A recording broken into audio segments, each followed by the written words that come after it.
이르렀을 때 떨기나무에 불은 붙었으나 타지 않는 신비한 장면을 목격하고 그곳으로 다가가죠. 그때 모세에게 내가 선 그곳은 거룩한 곳이니 신을 벗으라 라는 하나님의 음성을 듣게 됩니다. 그리곤 앞으로 그곳에서 모세가 해야 할 사명을 듣게 되는데, 이를 들은 모세의 반응은 하나님의 말씀을 쉽게 받아들이지 않고 의심, 걱정, 두려워하는 모습을 보여주고 있습니다. 오늘 본문 1절 말씀 다시 한번 함께 읽도록 하겠습니다. 모세가 대답하여 이르되 그러나 그들이 나를 믿지 아니하며 내 말을 듣지 아니하고 이르기를 여호와께서 내게 나타나지 아니하셨다 하리이다. 아멘. 그들이 나를 믿지 아니하며 심지어 여호와께서 내게 나타나지 아니하셨다라는 말을 통해 걱정과 두려움 그리고 의심의 모습을 보여주고 있는 것을 우리는 볼 수 있습니다. 그러자 하나님은 하나님의 말씀을 믿지 못하는 모세에게 두 가지 표적을 나타내 보이시죠. 그 첫 번째는 모세가 들고 있던 지팡이를 땅에 던지게 하는데, 그러자 지팡이가 뱀으로 변하게 됩니다. 그리고 뱀의 꼬리를 잡자 다시 지팡이로 변하게 되는 이적을 보여줍니다. 원래 뱀을 잡을 때 뱀에게 물리지 않고 그 뱀을 제압하려면은 꼬리가 아닌 머리를 잡아야 한다고 합니다. 만약 꼬리를 잡게 된다면 뱀이 머리를 틀어서 사람을 물 수도 있기 때문입니다. 그런데 특이한 것은 하나님은 모세에게 뱀의 머리를 잡으라고 하지 않으시고 꼬리를 잡으라고 하십니다. 그것도 내 손을 내밀어 잡으라고 하십니다. 애굽에서 뱀은 바로의 왕권과 통치를 상징하고 있습니다. 그래서인지 고대 이집트 왕들의 왕관에 쓴 모습을 보면은 그 왕관의 장식에 뱀의 머리 장식이 달려 있는 것을 볼 수 있습니다. 하나님의 말씀에 순종하여 지팡이를 땅에 던졌을 때 뱀이 된 것은 단순한 우연이 아니라 모세를 통해서 앞으로 이루어질 이 출애굽의 역사가 하나님의 능력과 하나님의 권능과 하나님의 강한 손에 의해서 이루어지고 완성될 것을 의미하고 있는 것입니다. 이에 대해 모세가 어떤 반응을 보이고 나타내기도 전에 하나님은 모세에게 두 번째 표적을 나타내십니다. 그것은 바로 모세의 손을 품에 넣었다가 뺐을 때 나병이 생겨 눈같이 된 것이죠.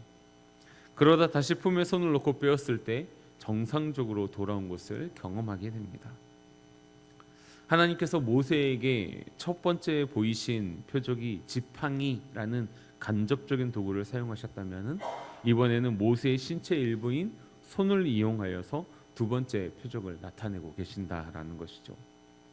여기서 손을 움직이거나 능력을 사용하는 직접적인 도구로 보았을 때 하나님께서는 모세를 하나님의 뜻을 이루는 직접적인 도구로 사용하실 것을 나타내고 있는 것입니다. 이를 통해 우리가 유추해 볼 수 있는 것은 하나님께서 모세를 통해 애굽을 치시고 이스라엘 백성들이 그들의 본래 정체성과 삶에 회복할 수 있도록 나타내시고 있다라는 것을 우리는 볼 수 있다라는 것이죠.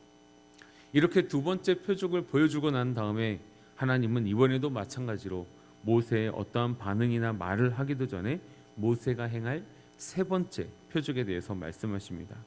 오늘 본문 9절 말씀 함께 읽도록 하겠습니다. 그들이 이 두 이적을 믿지 아니하며 내 말을 듣지 아니하거든 너는 나일강 물을 조금 떠다가 땅에 부으라. 내가 떠온 나일강 물이 땅에서 피가 되리라. 아멘. 앞서 두 번째 표적은 하나님께서 모세에게 직접 보이시고 행하셨지만, 세 번째 이적은 보여주지 않고 앞으로 행할 일에 대해서, 그리고 네가 이렇게 행했을 때 어떠한 결과가 나타날 것이다에 대해서 말씀하고 있다는 것이죠. 그렇다면 하나님께서는 왜 세 번째 표적은 직접 보여주시지 않고 세 번째 표적에 대해서 말씀만 하셨을까요?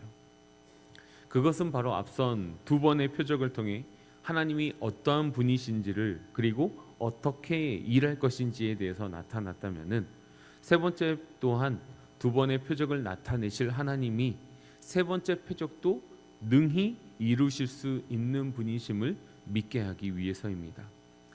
다시 말해서 자신의 사명에 대해서 계속해서 의심하고 두려워하고 있는 모세에게 하나님은 지금 믿음을 심어주고 계시며 믿음을 가지고 행하라라고 종용을 하고 있는 것이죠.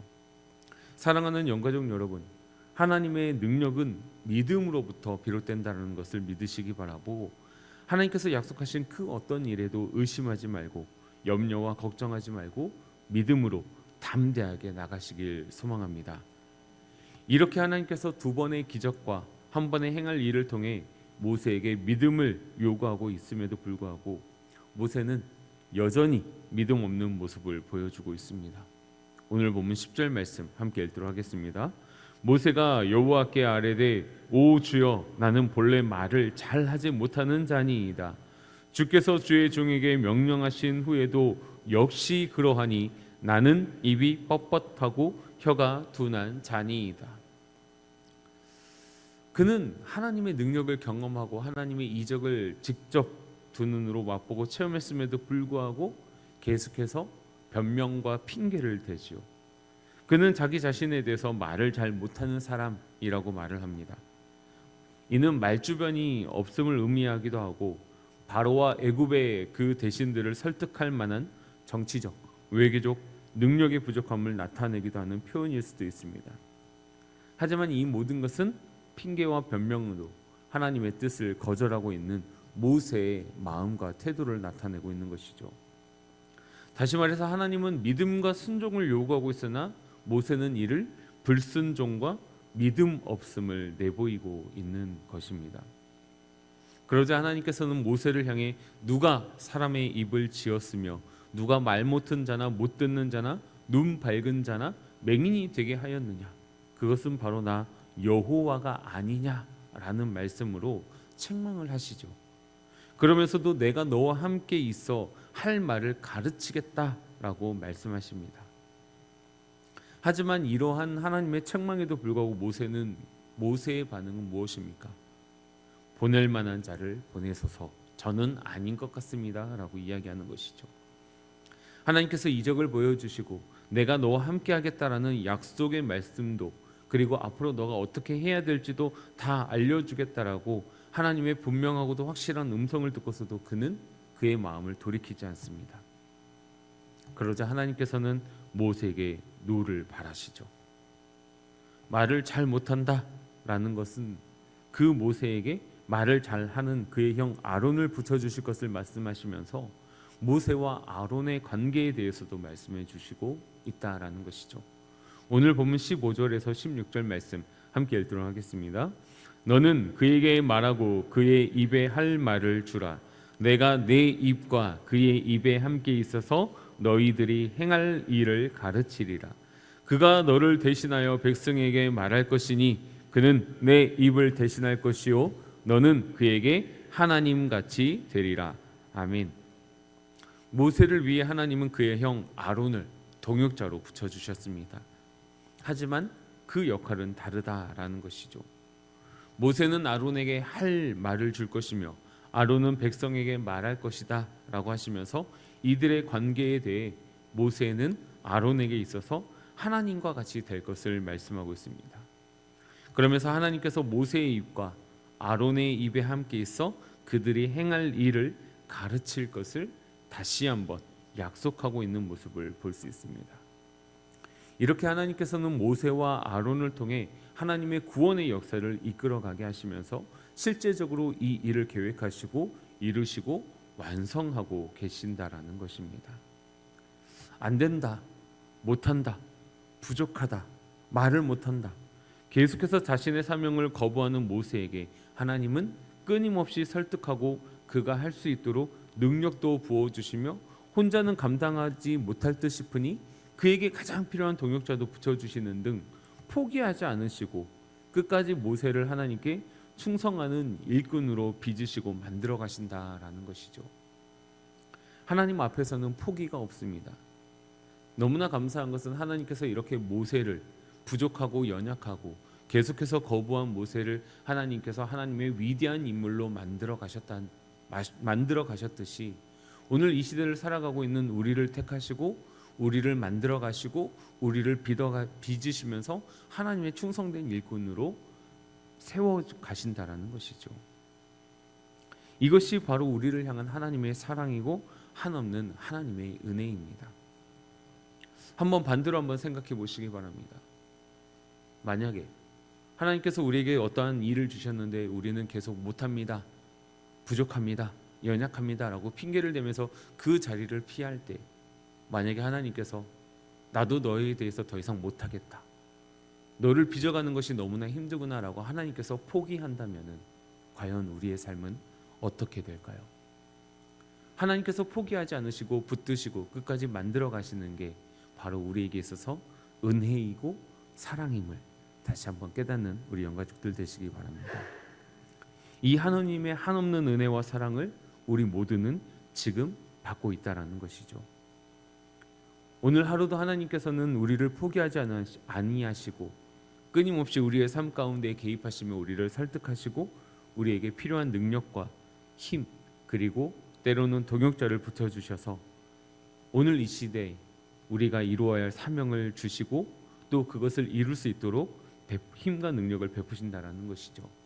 사랑하는 영가족 여러분, 이러한 하나님의 마음을 깨달아서 믿음과 순종으로 하나님의 뜻을 이루어 나가는 영가족들 되시기를 소망합니다. 기도하겠습니다. 살아계시며 우리와 함께 하시는 아버지 하나님 감사드립니다. 오늘은 우리가 출애굽기 말씀을 통하여서 신앙에 우리가 흔히 알고 있는 위대한 인물인 모세의 모습을 살펴보게 됩니다. 그런데 지금 우리가 살펴본 모세의 모습은 우리가 알고 있는 모습과는 조금은 다른 모습입니다. 계속해서 하나님 앞에서 믿음 없음을, 하나님 앞에서 순종하지 못한 모습을 보여주고 있는 모세를 보게 되죠. 어쩌면 지금 보여주고 있는 이 모세의 모습이 바로 우리의 모습이 아닐런지요. 하나님께서 우리에게 기회를 주시고 하나님께서 우리를 설득하시고 하나님께서 우리를 깎아주시고 빚어 나가실 때 아프고 힘들고 괴롭고 어렵지만 끝까지 하나님의 말씀에 순종하며 나아가는 믿음의 사람들 되어질 수 있도록 도와주시옵소서. 그래서 우리의 입술로, 우리의 마음으로 하나님 나는 못합니다, 부족합니다, 연약합니다 라는 말로 하나님을 분노하게 하는 자가 아니라 나는 부족하고 나는 연약하지만 나는 힘이 없지만 내 안에 계시는, 그리고 나와 함께 하시는 하나님께서 완전하시기 때문에 그 힘으로 말미암아 내가 이 모든 일들을 이룰 수 있습니다. 하나님의 은혜 없이는 할 수 없지만 하나님의 은혜가 있으면 내가 능히 할 수 있습니다 라고 하는 그 믿음의 모습을, 순종의 모습을 보이고 나타낼 수 있는 오늘 우리의 삶이 되게 하여 주시옵소서. 그래서 정말로 이 시대에 하나님께서 우리에게 맡겨주신 그 사명 끝까지 이루는 자들 되게 도와주시고 이 일을 통하여서 하나님께 영광 올려드리는 은혜의 삶을 살아가는 귀한 우리의 삶이 되게 하여 주시옵소서. 하나님, 오늘 우리에게 맡겨진 모든 일들 이룰 수 있도록 우리에게 힘과 능력을 베풀어 주시고 우리와 동행하여 주시옵소서.